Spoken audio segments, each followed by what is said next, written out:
You've heard the stories, right?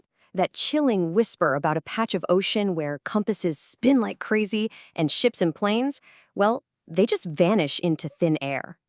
Today, let's dive deep into one of the world's most fascinating mysteries, the Bermuda Triangle. It really all comes back to this one moment, December 5th, 1945. A routine training mission suddenly takes a terrifying turn and becomes the stuff of legend. Just listen to those words, some of the last desperate transmissions from the leader of a U.S. Navy bomber squadron before they were lost forever. It all started with 5 American bomber aircraft, carrying a total of 14 experienced crewmen, and every single one of them vanished. 0 survivors. I mean, the planes, the men, just gone, without a trace. And that event, that one single baffling disappearance, that became the cornerstone of the whole Bermuda Triangle legend. It's what cemented this place in our minds as somewhere truly dangerous and completely inexplicable. So let's break this down, because the details are just wild. The flight leader, Charles Taylor, was an experienced pilot, but he got completely disoriented. Why? Because both his main compass and his backup compass just failed. He was totally flying blind, thinking he was somewhere over the Florida Keys when he was likely way out in the middle of the Atlantic. Then the weather, which had been perfectly clear, just suddenly turns violent.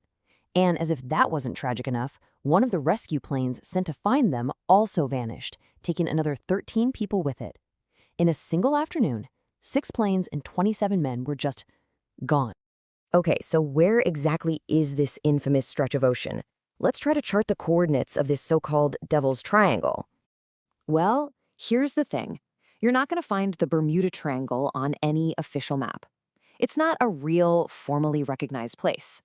Think of it more like a cultural landmark, a region defined not by lines on a chart, but by storytellers and people who investigate the strange.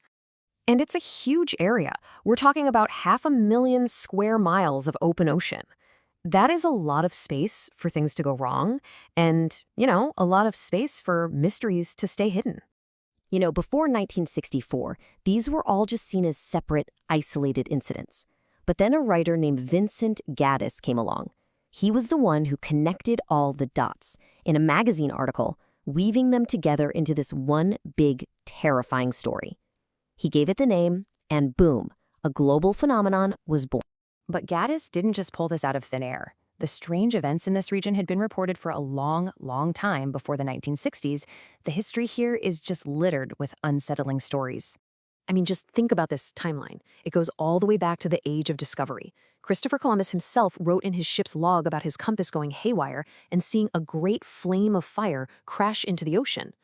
Then you jump forward and you've got these eerie ghost ship stories. And then one of the biggest non-combat losses in U.S. Navy history, the USS Cyclops, a huge ship, over 300 people on board. No SOS, no wreckage, nothing. Layer by layer, story by story, this powerful and frankly terrifying myth was built. So that brings us to the big question, right? We've heard all the chilling legends. So what are we dealing with here? Is it aliens? Portals to another dimension? Or could there be a scientific explanation that ties all of this together? Okay, let's switch gears and put on our detective hats. Let's look at the natural phenomena that could actually be the real culprits behind the legend. Because it turns out, this patch of ocean has some very unique and very powerful characteristics. So there are some really solid scientific theories. First, there are magnetic anomalies. This area has something called an agononic line, one of the few places on Earth where a compass points to true north instead of magnetic north.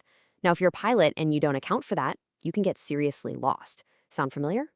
Second, the weather is no joke. The Gulf Stream can create violent, unpredictable storms in a matter of minutes.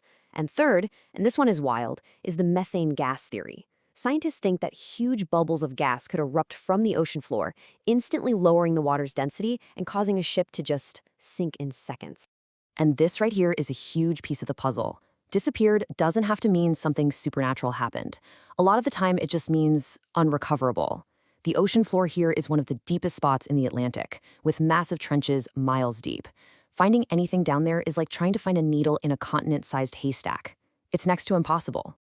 All right, so let's get to the official verdict on all this, and maybe explore what could be the most powerful force in this whole story. the human mind, and our love for a good mystery.